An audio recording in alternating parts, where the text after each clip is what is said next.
Hi everyone, we are back for our mini trainings on Thursdays. Thank you so much for being patient with me last week. Basically, long story short, we got a new car, which is super exciting, but if you've ever done that process, you know it takes like forever. And then I thought if I just pushed it back, it would work. And then I think by the time I was free to do something like this, it was like after 9 p.m. and I was like, people don't even want to hear this at this point. So thank you again for not being mad at me. I appreciate that. I am human too. But the good news is we're back today. We're going to talk about 5 ways to be more productive while working from home. I think this can be super helpful. I commend a lot of people that can work from home because I've experienced like the challenges, and of course there is some freedom and flexibility in most cases, which is super, super nice, but I don't think we talk about like some of the other challenges enough, and we maybe don't need to address those today, but I want to give you tips and tricks and help you to feel more productive in those cases. So hopefully this helps. So I figured 5 simple tools would be kind of easy to remember for you too. And then maybe pick which ones resonate the most with you, or like which ones are you already doing, which ones can do. I'm also gonna talk about maybe with some of the recommendations I make with the 5 tips, there might be like circumstances where that doesn't apply to you or you can't make that happen, or maybe you shouldn't do it. And I try to be mindful of those so we can talk about that. But other than that, these are pretty straightforward. I will also say they're not backed up by any case study I've run, or I haven't dived into any serious research on this. It's basically just personal experience and accumulated information from other people's experiences too. So again, take it for what it's worth, and I think that it can still be helpful. So the first one, it sounds really little, but I've personally noticed a huge difference in it, is get dressed. So it's really, really easy working from home to do things in your pajamas, or maybe you change into comfy clothes and then you still have a work conference later. I think there's nothing wrong with that, but I think you getting dressed can make you feel more like you're on the clock and you're turned on, like you went somewhere, like just like as if you went to work. And that can be really, really helpful in making you just feel more professional. And I think it almost just like, it's like you take off the sleepwear, you put on the work clothes. And even if it's like, I'll be honest, when I get dressed in the morning, it's usually for my workout that day, because workout clothes are the most comfortable things to wear. Exhibit A when you're working from home. But I think that it's really important and can be very helpful to like just do little things like that to turn your brain on and off from work mode, because you don't always want those worlds like colliding with or like overlapping with each other, right? And that leads me to our second tip, which this is probably like one of the biggest ones that I actually started doing like off the bat, and I encourage any coach or any person to do if they can, is setting office hours with yourself and your clients or your work company, if you can do that too. I know some people on a salary don't really have what you can consider that a luxury, I guess, to establish those office hours. But that's something to think about. Like, if we're being transparent, maybe there's circumstances like I can think about where my mom had to answer the phone at 2 a.m. because something was happening in her store, right? But like, if in most cases, if there's something happening after like 10 p.m., you're probably not going to be the one with the solution. So I just think having those set office hours will help you, make you feel, again, like you're clocking in and then clocking off for the day. It doesn't mean, like, even with myself, like when I'm done with check-ins with clients, it doesn't mean I'm done for the day, because I might still do some continued ed later, or I might want to create some posts, or maybe work on an article later. So it's just good to have that time. And I think then your brain is more apt to like be fully there and turned on and present during your established time. And then your brain also gets used to that when you start doing it more and more on a daily basis. Like, hey, every day at 8 a.m. we're getting started and we're dressed, ready to go. So we're like tuned in, right? So it might even get easier on days where it's like harder to get up, or harder to stay focused, you know it's time to tune in, right? Something else, this isn't like a tip, but it can help with the office hours, forgive me, is establishing a workspace in your home as well. So with that being said, every time you have your office hours set on, maybe that's, or your like availability times, maybe that's the times you're like, you tell yourself you're always at your desk. So for example, like if I have calls from 8 to 10 a.m., but I only have like 4 calls in that 2 hours, I still usually make myself sit at my desk for those 2 hours and catch up on emails or do work in between the buffers that are the time that I have that's free.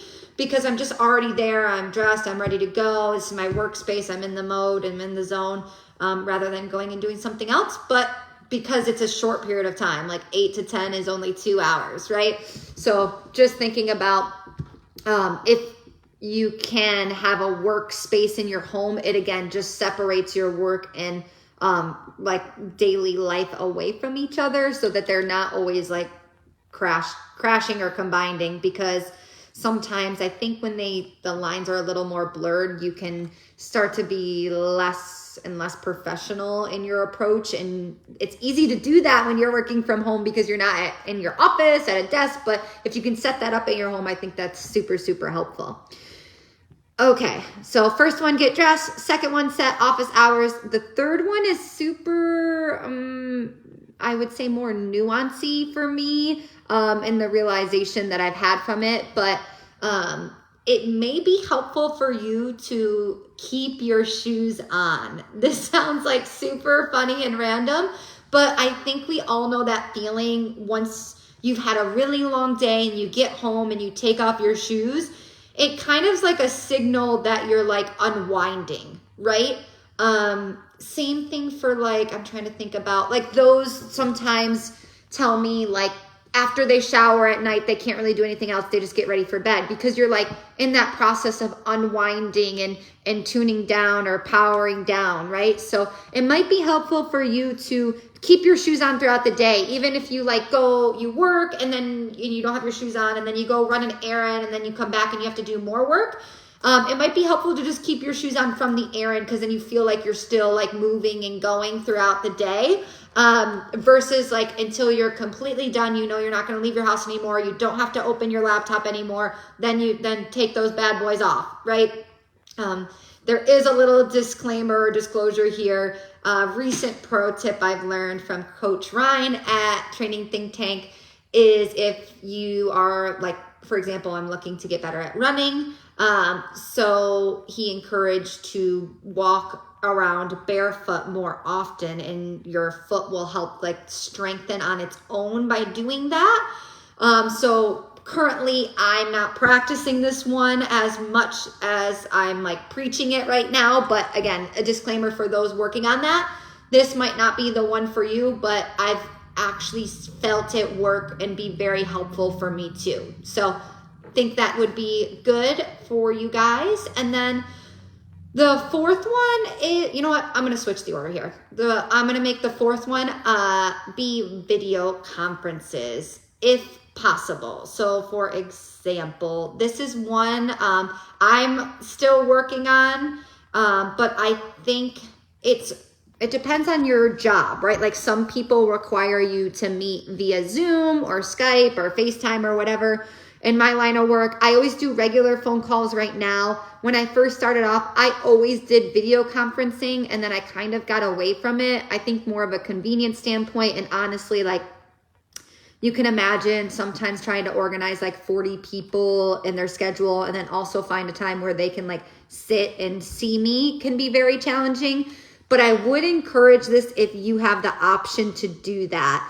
One, because it'll probably make you get dressed and get ready for the day, right? And just like take care of yourself in that way. And then two, I also think like remote work can be very isolating. So of course, the nice thing is a lot of us have things like the gym or friend groups or church things or whatever it is for you where you have social get-togethers. But if you're someone who works primarily from home, it can be very isolating. So just having that face-to-face connection is helpful in your human connections versus just like a phone call. And I think you can read the temperature of the conversation a lot easier. You can see the body language, the engagement, the sincerity, all of those things that are sometimes harder to miss on a phone call. So this is something that I want to work on too and see if I can like finagle in the schedule in the near future. But I think it is a really helpful tip just for even for your mental health, your social health, emotional health, to get that engagement with others, whether it's to address conflict or support, motivate, whatever, teamwork, whatever that is. I think it's good to have that collaboration with people too. So those are the 4 so far. And then the last one I saved for last because I think it really is a big game changer. And I've talked about it a time or two, and it's got like this fancy name called channel switching. But really it's just ensuring that you are most efficient with your time. So I'm sure you've seen things out there like don't multitask, because you're not really getting far with any task, right? When you're doing that, kind of do one thing and then until it's done and then start the next. But I think, how do we be efficient so that we're not focusing on the one thing and then we're getting tired and then we start like looking everywhere else and getting distracted and then try to do something else, right? So channel switching is basically the concept of switching up your tasks to be more efficient. So I'm going to give you an example. If you're someone that works from home and you're on your computer for like 4 hours to start your day, and then it's lunchtime and on your break, you're eating your meal and you're catching up on a show or you're scrolling on social media, you're technically not getting a break for when you go back to working on your computer at home. So it's screen time, and more screen time. And now I'm not knocking screen time right now. I'm just knocking the efficiency in your break. So a recommendation would be to have that meal, take it outside in the sun, or have that meal and then do some light movement like a walk or maybe even stretching, something to get the blood flow away from your eyeballs and disperse through the rest of your body, especially if you've been focusing for some time. We all know, I know how it is when you get going and your fingers are freaking rapid fire and you're just like in the zone, you're crushing and closing all your tabs. That's like the best feeling ever. So when we get our break, we just want to really take the time to be efficient at it so that you can be efficient at something else on your break and then come back and feel like you have a fresh start, right? So if you've never tried this before, an easy example or like homework or task to try, like give it a trial run to do, is I'll set a timer on my phone. So once my calls are all done, and I'm kind of got that point in the middle of my day between workouts, and now I just need to like focus on getting work done and chores done around the house, right? So I'll set usually like a 20-minute timer, and I'll tell myself, okay, sit down and work for 20 minutes. And then when that timer's up, I don't get to finish whatever I left, like whatever I was working on. You just end where you are. And then you set the timer for another 20 minutes, and then you go do chores, the dishes, take a shower, start the laundry, whatever that looks like. If you're a CrossFitter, sometimes I treat it like an AMRAP, like how much of this stuff can I get done for time or whatever. How many things can I get in before the 20 minutes is up? And then I switch back to the 20 minutes of work and then the 20 minutes of chores until probably like 2 or 3 rotations of that. And that's a pretty significant of time and work done for the day, which is really, really cool. Again, depending on how your schedule is set up and the way your work is, you might not be able to negotiate that, but that's even just from like a task completing standpoint. On the days that you have like work to do and things to get done, set those timers for yourself. Another good tip I've seen is like set a 10-minute timer at the end of the night where you just clean for 10 minutes straight. Shout out to Natalie for that one. It's like, how much can you get done in 10 minutes? And what you got done is amazing and you don't stress about anything more. And honestly, it's enough time to usually do something, which is great. And then, but yeah, I think the channel switching will be helpful for those if you've never tried it. So if you do try it, definitely let me know how it goes. I would love to hear from you. So to recap from today, the 5 ways to be more productive while working from home: get dressed, set office hours, keep your shoes on if you can, do video conferences when it works out for you, and give channel switching a try. I hope these are super helpful for you guys. Again, if you don't work from home, sorry, this video wasn't really for you, but hopefully for those that do, it is helpful. If you have any questions, comments, concerns on it, please let me know. Or if you give any of these a try, do give it a try for like a full week or 2 before you completely throw it out the window. Let me know how it goes. I'd love feedback, good or bad, or like maybe one just ain't gonna happen. That's totally okay. Tell me all the things. And then be sure to tune in next Thursday, and I will see you guys then. Thanks so much. Bye.